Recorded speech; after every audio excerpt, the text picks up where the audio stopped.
हरियाणा में कुछ ही दिनों में विधानसभा चुनाव होने हैं और इस बीच कांग्रेस नेता कुमारी शैलजा के बीजेपी ज्वाइन करने की चर्चा सुर्खियों में रही। हालांकि बाद में उन्होंने जरूर सफाई दिया और कहा कि कांग्रेस मेरे रगों में बहती है। हरियाणा के पूर्व मुख्यमंत्री मनोहर लाल ने कुमारी शैलजा को बीजेपी में शामिल होने का खुला ऑफर दे दिया था, तो वहीं वर्तमान सीएम नायब सिंह सैनी ने भी बयान देकर कुमारी शैलजा का समर्थन करते हुए कांग्रेस पर निशाना साधा था। दरअसल कांग्रेस के वरिष्ठ नेता और पूर्व सीएम भूपेंद्र सिंह हुड्डा से मतभेद को लेकर शैलजा के कांग्रेस छोड़ने की चर्चा खूब जोर पकड़ी थी।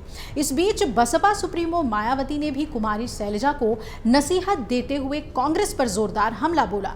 अब मायावती ने ट्विटर एक्स पर लिखा कि देश में अभी तक हुए राजनीतिक घटनाक्रमों में ये साबित होता है कि खासकर कांग्रेस और अन्य जातिवादी पार्टियों को अपने बुरे दिनों में तो कुछ समय के लिए दलितों को मुख्यमंत्री और संगठन आदि के प्रमुख स्थानों पर रखने की जरूर याद आती है, लेकिन ये पार्टियां अपने अच्छे दिनों में फिर इनको अधिकांशतः दरकिनार ही कर देती है और इनके जगह पर फिर उन पदों पर जातिवादी लोगों को ही रखा जाता है, जैसा कि अभी हरियाणा प्रदेश में भी देखने को मिल रहा है। जबकि ऐसे अपमानित हो रहे दलित नेताओं को अपने मसीहा बाबा साहेब डॉक्टर भीमराव अंबेडकर से प्रेरणा लेकर इन्हें खुद ही ऐसी पार्टियों से अलग हो जाना चाहिए और अपने समाज को फिर ऐसी पार्टियों से दूर रखने के लिए उन्हें आगे भी आना चाहिए। उन्होंने आगे लिखा, क्योंकि परम पूज्य बाबा साहेब डॉक्टर भीमराव अंबेडकर ने देश के कमजोर वर्गों के आत्मसम्मान और स्वाभिमान की वजह से अपने केंद्रीय कानून मंत्री पद से इस्तीफा भी दे दिया था, जिससे प्रेरित होकर फिर मैंने भी जिला सहारनपुर के दलित उत्पीड़न के मामले में इसकी हुई उपेक्षा और ना बोलने देने की स्थिति में फिर मैंने इनके सम्मान और स्वाभिमान में अपने राज्यसभा सांसद से इस्तीफा दे दिया था।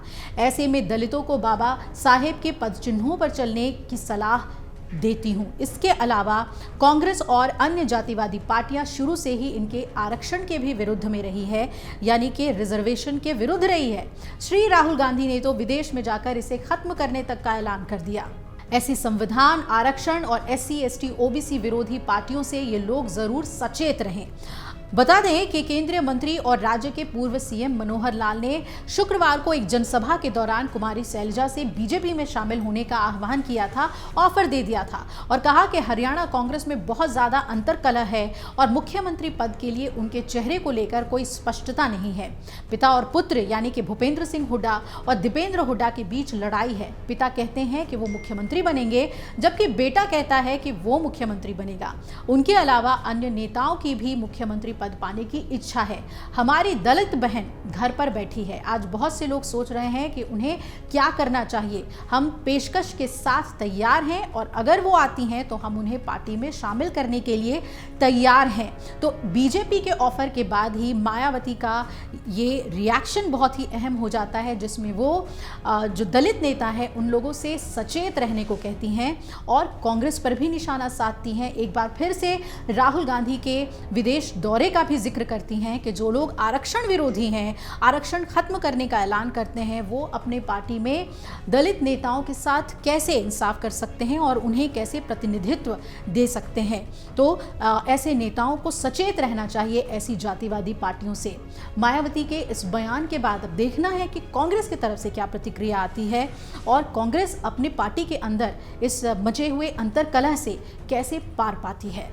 अगर आप ये वीडियो YouTube पर देख रहे हैं तो हमारे चैनल को सब्सक्राइब करें और बेल आइकन को दबाना ना भूलें। अगर आप Facebook पर ये वीडियो देख रहे हैं तो हमारे पेज को लाइक करें।